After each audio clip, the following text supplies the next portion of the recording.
Welcome to Carpe Diem, a podcast about personal finance and everyday life. I'm Dusty Simmons. And I'm Jamie Davidson from Financial Center First Credit Union. Thanks for spending your free time listening to us talk about how life and family affects us achieving our financial goals. So, Jamie, they say you're never really ready to have children, and one day it just kind of happens, right? Yeah, kind of just happens. But people really aren't prepared for the sleepless nights. And, for those of you out there who don't have kids, that's not a joke, right? Right. Yeah, I always think of young people that, go out and have a good time. And they talk about how tired they are the next day. My joke's always like, this is just getting ready for you to have kids. You don't know what tired is yet. That's right. The diapers and food messes and worrying about every fall or hiccup and wanting to make sure your baby's safe, those things never change. Yeah, that's right. But something else that people are never really prepared for is really how much it costs to have a baby. I know kids are expensive. Babies are especially expensive. Oh my God. I think of all the money I've spent on babies. Oh, Lord have mercy. I think that's what we're going to talk about today, right? Yeah, we're going to talk about, baby, how having a baby can impact your wallet. Oh, and it will. Trust me, it will. Yes. And then for eternity. Well, I think we already talked about another one, right? Cutting the strings. Cutting the strings. That was, it was the podcast. I think we did it in reverse, didn't we? We should have started with this one. So, Dusty, you're a mom, right? I am a mom. So what were some unexpected expenses for you when it came to have a baby? Anything that surprised you? I think we did a pretty good job of kind of planning out all the things we were going to buy for the baby. But I think once the baby was born, just the sheer cost of like diapers and formula just really shocked me. That hit our monthly budget really hard. How about you? For me, it was even before that. And we're going to talk a lot about those today. I mean, we just started first with we're going to talk about it, obviously, but the maternity clothes, I'm like, what do you mean? We got to go to the maternity store. What is this? And obviously, it's like, how do these look on me? It's like a rite of passage. It's like, it's funny because women, yes, when they have their first baby, they're so excited to go to the maternity store. Oh, yeah. And then the second time. They're so excited to let people, they're showing.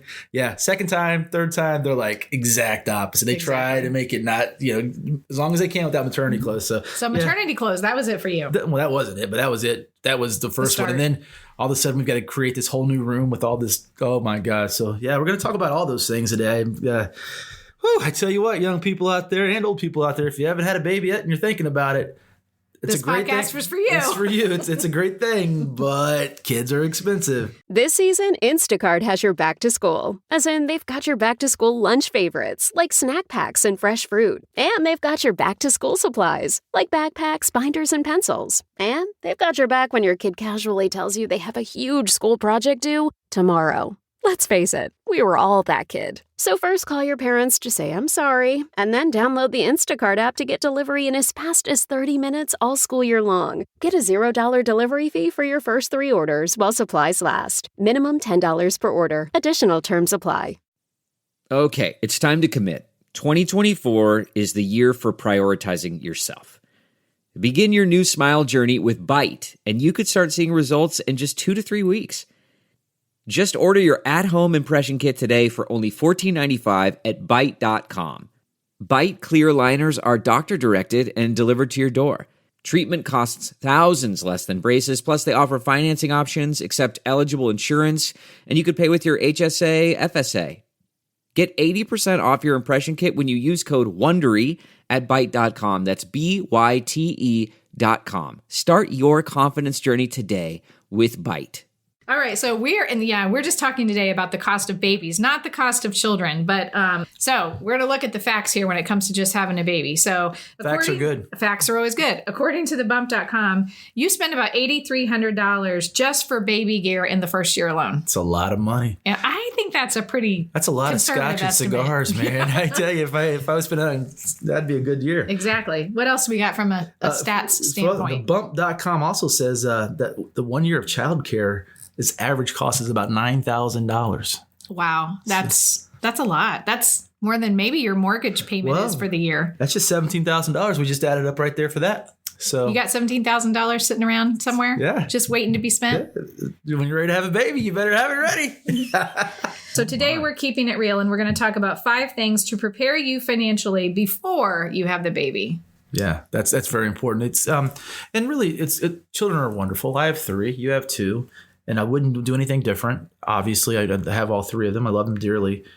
And it's funny, though, because when my wife came to me and said she was ready to have a baby, and my eyes went wide open. Like, what are you talking about? Why disrupt this really great thing? Yeah. And for me, it was two things. It really was, number one, it was, oh my gosh, we're having so much fun. Why would we disrupt the fun we're having? And number two was, it's going to cost a lot. This is going to be expensive. Right. But I had no idea how expensive it was going to be until after we got started. And oh my goodness. So number one we're going to talk about today is. Okay. Get your baby gear. Yeah, you have baby to get that gear. I mean, you got to have it. Oh, yeah. Got to have a lot of it. You got to have a lot of it. You know, every single thing. It's amazing to me the things people have to go out and buy for their child before they're born even. And obviously, when it's your first child, you're really excited. And, you know, you've got this whole idea that it's got to be perfect, right? It's got to be new. It's got to be the latest, cutest thing. So, yeah, you'll come home one day, guys, and, you know, you're having a baby. Next thing you know, on the weekend, instead of watching football, you're working on a nursery. Right. And so with the nursery, what do you have to have in a nursery there? Well, you got to have crib and furniture and, you know, the playpen and the swing and the. Yeah, and don't forget, you got to beautify it first, too, though. Don't forget, you got to paint it and make it perfect. You got the little thing that goes above the crib that they're going to look at and going to go to sleep, right? Mobile? Yeah, they never go to sleep looking at that. Don't waste your money on it. Mine did. They loved that thing. Yeah. Well, mine never went to sleep looking at anything like that. So everything we bought for them to go to sleep was a waste of money. So, yeah. Okay. So the biggest lesson to learn here with that is it doesn't all have to be new. It really doesn't. And that's really hard to tell, parents. A first-time parent. Yeah, because they want everything perfect for their firstborn child. And I get that. But really, guys, you'll save a lot of money if you don't buy everything new. Well, I think you don't realize how little amount of time you're actually going to use those things. And then if you were like me, you went to try to sell them later when you were done with them and you get nothing for them. So, well, there's a store you go to take the baby stuff to, and the amount of money they give you for it, and it's laughable. So you almost get to the point like, well, I'm just going to give it away. Right. But the fact that you don't really use it all that long, you don't really wear it out. So you can get some really good used stuff that looks brand new. So what I recommend you do when it comes to these sorts of things, there's some great places you can go purchase those things. Marketplace is a great place to go. Facebook Marketplace? If you have friends that had babies and they're done, go to them. Always find a friend that already had babies and make sure you buddy up with them. And, hopefully they buy the really nice stuff. And that way it gets handed down to you. And that way you're going to save some money doing that. And there really is nothing wrong with hand-me-downs. And what you'll find out is if you have more than one child, then hand-me-down city's where it's at, right? Right. But we've got neighbors and they have 5 children. And I think they've had 4 boys, and I think every boy's worn the firstborn's clothes eventually. And I don't mean that in a bad way. It's expensive. Right. Exactly. Even now today with my 8-year-old son, I buy him a pair of cleats for football and he wears them for 6 weeks season. and then, I've got to go and buy that. So it's the same. It's even more with a baby because they grow out of things so quickly. Right. Yeah. Okay, so 2, maternity clothes, and I guess you've kind of already hit on this, but I'm not sure that I agree with you on this one. As a woman, when fashion comes and goes, secondhand maternity clothes, I'm not sure. You're pregnant. Guys aren't really Go looking. ahead. Hang yourself. I just got to look from both right of them. here. Hanging myself. Well, I'm trying to get the hate listens up, get the hate listens up on social media. Totally joking. I'm totally joking. No. When you're pregnant, you're a beautiful thing, and I get it. But I also think, if you do go buy the maternity clothes news, you're going to find it's pretty expensive. Yeah, it is. They're not cheap, and they're not easy to find when you do go to those places. And you're going to go, wow, I had to spend $80 on these pair of jeans, and I'm going to wear them. And once again, how the baby grows quickly when you have the baby? Well, the same thing's happening when you're pregnant with the baby. Those jeans may not last you the whole time. Yeah. So it depends on how much you're eating, right? So I think that the 2 things I learned buying maternity clothes was keep them for the second or third baby, right? And hopefully they're still somewhat in style. If you're going to go buy new, keep them. And then also I had a lot of girlfriends that we passed maternity clothes back and forth as we were all pregnant. Like that was nice because you felt like you were getting new stuff. And it was nice stuff because we all probably bought it new, but you were sharing. Right. So yeah, don't be afraid to use secondhand tonight. Mm-hmm. And I had a friend who loved wearing her husband's stuff while she was pregnant. She wore a lot of like button-down shirts and that kind of thing. And hey, I'm all for saving a buck. If you want to wear my clothes, go for it. My daughter's still on my clothes all the time now. So, but when it comes time for me to have something to wear, right? All right. Number 3. Now, number 3, we put 2 things together. One, I'm sort of understanding. The second one, I'm not really up on these things, so I'm going to put myself out there. And Cece's over here giving me that stare down. She hates it when I do this, but I've got to go off script every now and then. One is, it's baby showers. Baby showers can be very expensive, right? Especially if you're going to the baby shower. Yeah. But in this, she also has gender reveals. Which is a new thing. Oh, my Lord. It's a new thing. But here's the deal. You know, if you're having a party in order to get baby gear, awesome. But don't spend more money on throwing the party than you're going to get in stuff back. That's my thing. Right? It's like having it's like a wedding, right? Make sure you're getting a more expensive gift than what you're paying for the dinner. Yeah, and I have seen some really cool baby showers and gender reveals, but I mean the intent there is to celebrate and to get some gifts yourself. So don't go over the top. Yeah. And let's talk about another part of it. It's not only it can be expensive, but it's also stressful. It is. I mean, it really gets stressful for the mother that's carrying your baby. And remember, it doesn't have to be perfect, because I got bad news for you. When your little bundle comes out, perfect's done. Perfect's done. Yeah. It's all a dream. So yeah, just if you're going to do the showers, you're going to do the gender reveals, try to keep it so it's reasonably costly. As a matter of fact, I would actually sit down and probably make a budget before you did this. Yeah. Because some people get out of control and it can cost you. Some people spend $1,000 on something. Did you like have a baby shower theme? Oh, we had a joint men and women baby shower. It was luau. No, we didn't do the joint. No. He's laughing at me. No, my buddy Sal came by, and Sal and I dropped their wives off at where the party was, and he said, "See ya. We're going to the ale. See you later." And so yeah, came back, put all the stuff in the back of the car, and went home. There you go. That's the way to do it. So, okay, ultrasounds, lab works, and checkups. Boy, I mean, I don't think you really, especially in today's age with healthcare costs so high, you do not really know how much you're going to spend on prenatal baby care until you're in that situation. Because, you can look at the standards, but if you have any health complications whatsoever, they're going to do more ultrasounds, more lab work, and more doctor visits as you go. So yeah, they're always going to err on the side of caution. Sure. And like you said, healthcare costs have gone up so much that I think back to when we had our first one, I think we just had a deductible and it took care of everything. Right. That's not the case anymore. It's not the case anymore. And my wife was gestational diabetic with all three. So obviously, the further we went down the road, and the last child we had was 8 years ago, healthcare had gotten to the point where it was more expensive. It was not like it was with the first two children. It was much more expensive. And it's really important that you're, yes, you've got to get those things done, but be aware of those costs. Well, and again, like we talk about with any medical bills, if you're going to need to make payments on those, make sure you're coordinating with your doctor's office or the hospital or whoever's doing the lab work that you're going to make payments. You're not going to pay those things off all at once. Right. And if you have an HSA, make sure you're saving up for those as well. That's very important. That's what it's there for. Make sure you're not damaging your credit score by not paying bills that you need to at least be making progress towards. Correct. Yeah. And number 5, this one came up, and we're thinking about this in a way that it's not your typical 2-parent family and something's happened to the father, make a will. Make sure you have a will in case something should happen in childcare or in childbirth, where you've set up designation. Because imagine the father.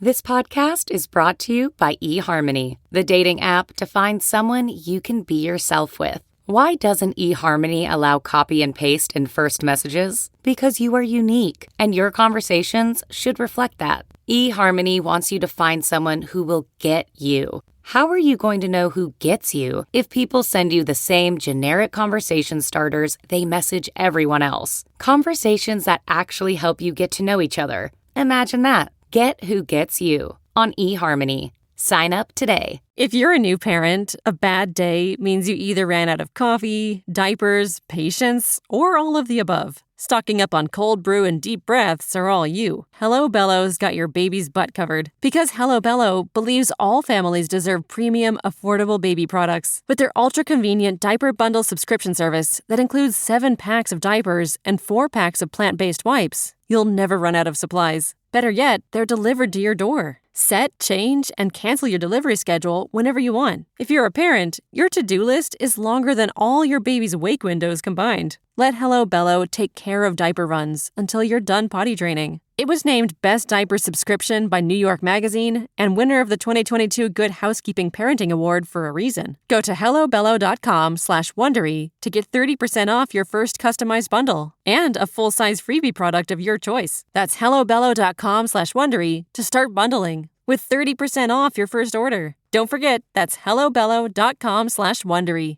Has passed away before, and now you've passed away in childbirth. The other thing is not only the will, but also the discussion.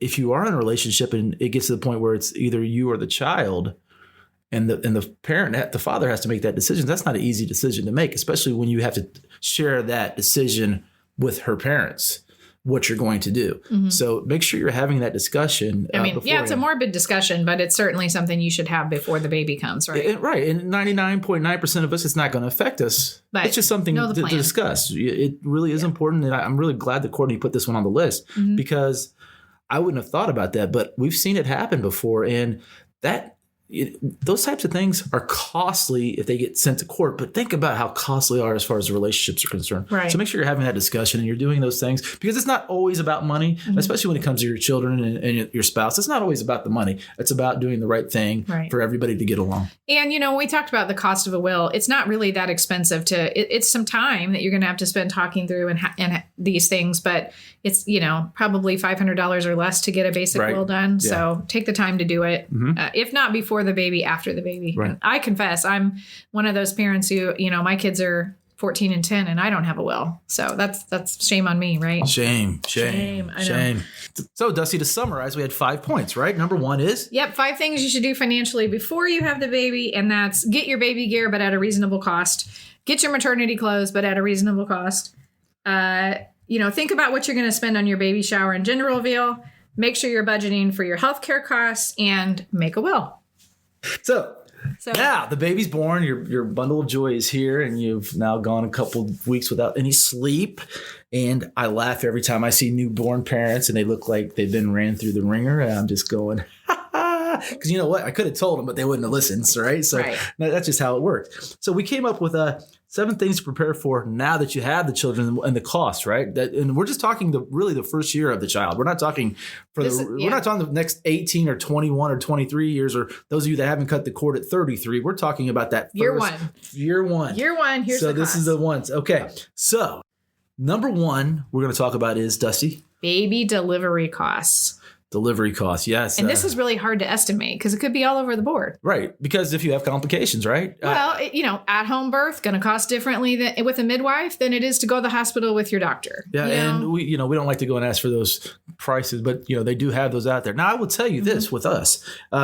It can get very expensive. Yeah. We tried labor, and first one was emergency C-section. Luckily, we had really good insurance in, so we just had to pay the deductible, right?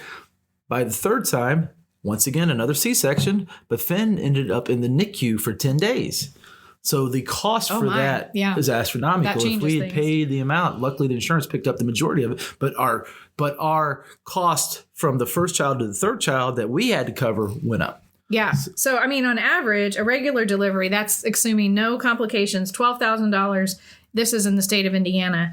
And that's in-network provider. And then probably another $2,200 of out-of-pocket expenses. So, you're looking at $15,000 just to go in, have the baby, and come home. I think in using the third one, our healthcare costs for both, because of what our deductible was, ended up being $5,000. Mm-hmm.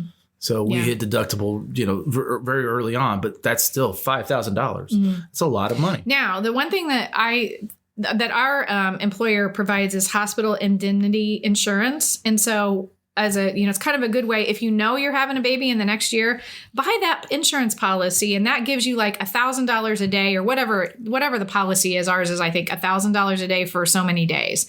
So use advantages like that where you can find and be smart about saving on your hospital Have costs. The conversation at work beforehand. And you really hate to think this way about everything in life, but really about having a baby, there's got to be some planning in it. And this is, if not, it's going to cost you some money. Right. And it's very important that you do your due diligence, so to speak. Exactly. Number 2.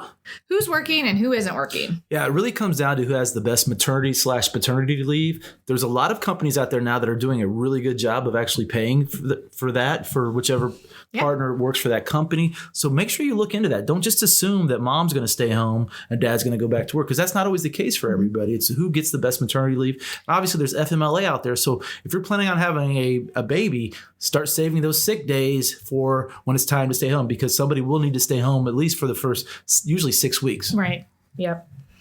All right. Number 3, the big one, Dusty. Oh, man. Diapers and formula. Diapers and formula. You have no idea how many diapers you're going to go through. 10 a day, 12 a day. I don't remember. A dozen at least. Yeah. I love the people. And, I by no means am I picking at you if you're one of these people. If you did this is a great thing. All the power to you. Please don't say cloth diapers. All the people that say they're going to do the cloth diaper thing. They're so gross. We're going to save the environment. We're going to do the cloth diaper thing. Oh, yeah, that's a thing. Courtney just asked if that was a thing. Yes, it's a thing. Yeah. I've never seen. And those things are expensive. Oh, they're very and the service is expensive because they have services. And everybody thinks that's a great idea till your house smells pretty bad until they pick up the next load of them. So, and remember, you got to rinse those out in the toilet with your hands. So, that being said, plastic diapers, regular diapers are expensive. So are cloth diapers. So whichever way you're going, you're going to spend a lot of money on poop.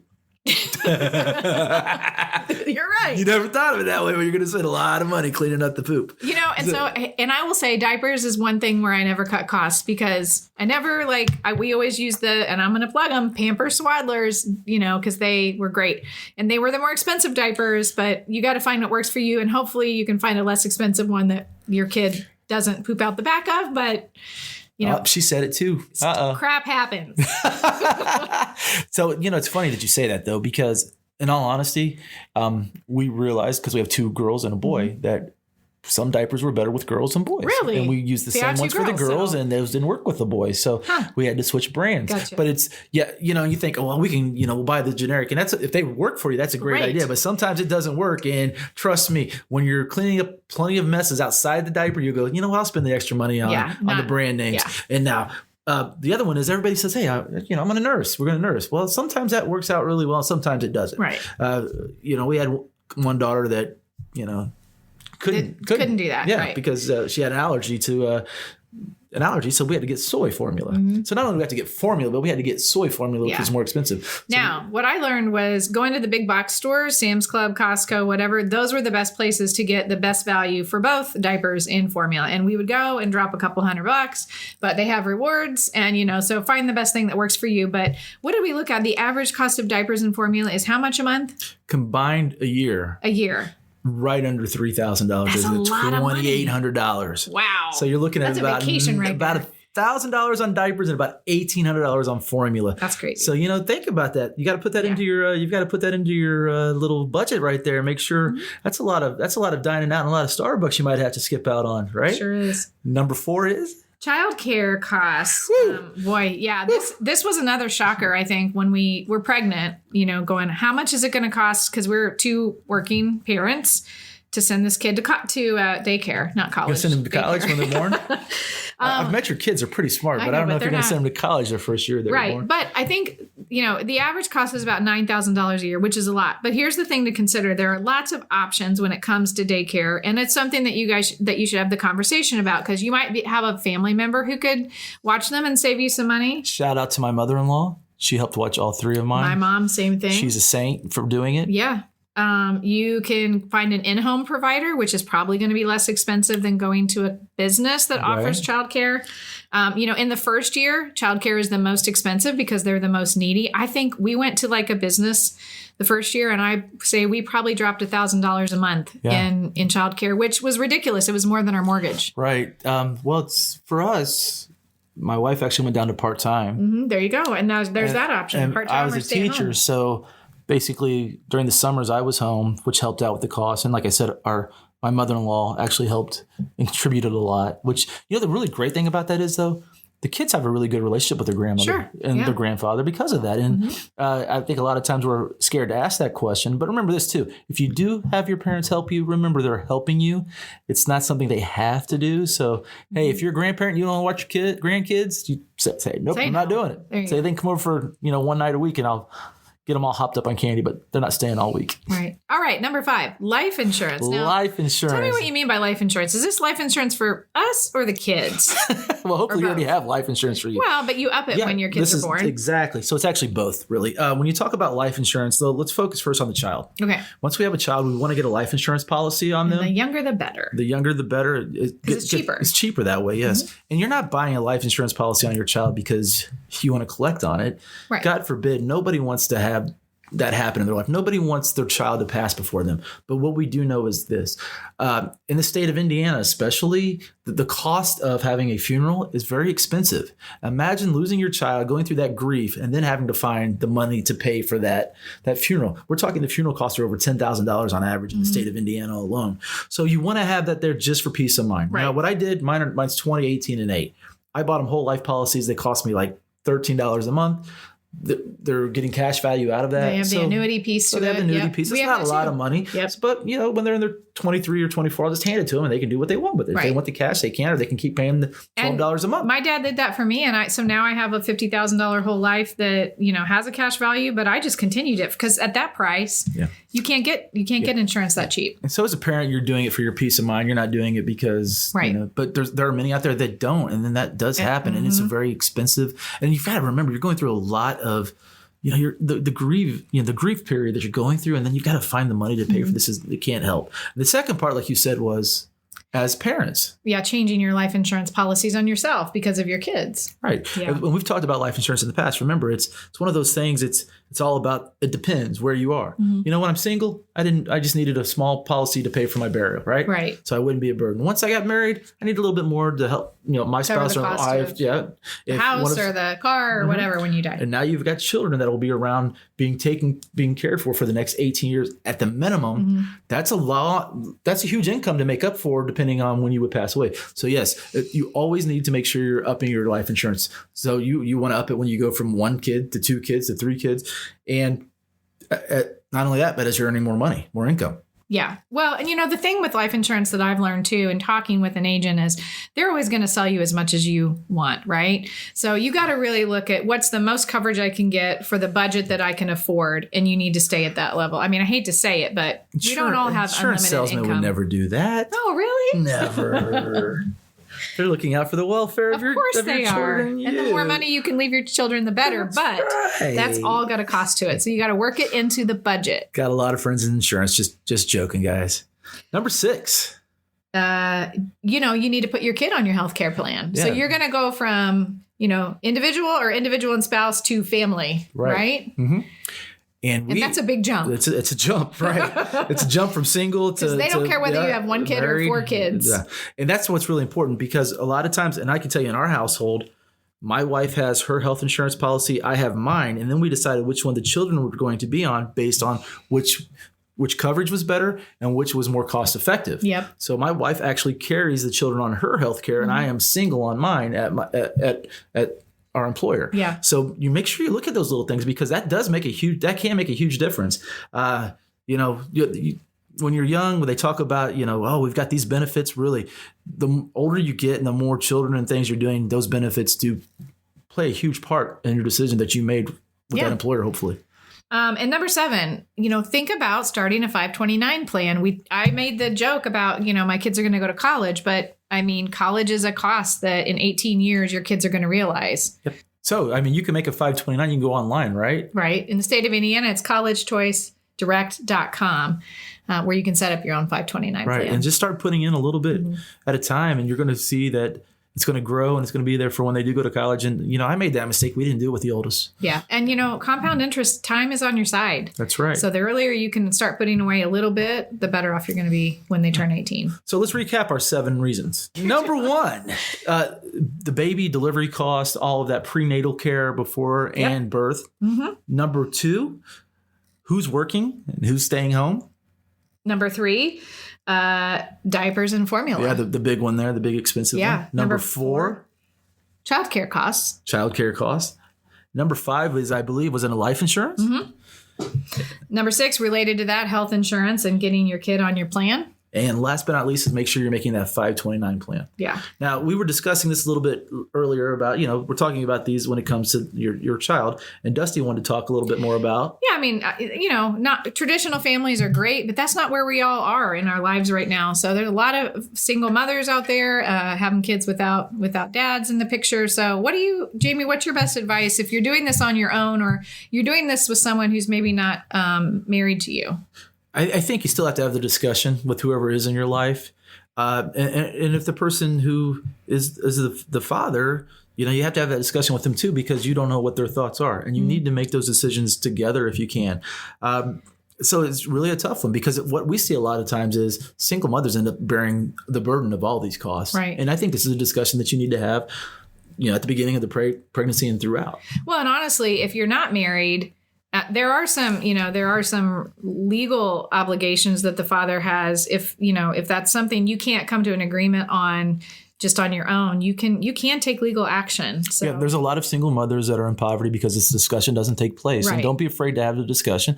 And if you're the father probably wants to be a part of this life too. So the discussion needs to take place for both people for the right reasons. And remember, it's for the child's best sake. Yeah. And I hope that what you're hearing out of all of this that we're talking today is don't have kids. They're too expensive, because that is absolutely not what we're saying. We're saying no, that's what I'm saying.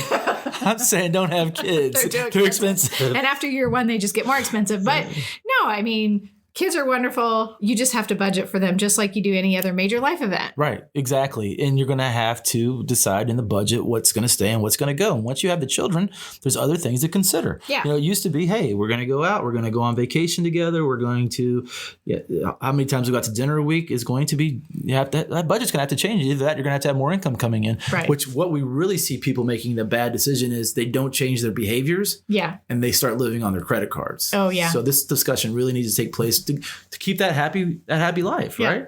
And at the end of the day, what your child's going to love and value most about you is the time that you spent with them and the memories you make to help them grow into the person they are going to become. It's not necessarily that $1,000 stroller you bought them or the, brand new clothes that they got every 3 months. I see people out there that are using strollers that are $500, and I don't understand it. I mean, I got by with the stroller we had, and I think we probably paid too much for it. Right. I think the one thing that a lot of people are probably hesitant of getting secondhand, and I agree with this, is, this is the car seats for the most part, but everything else, man, the stroller is a stroller.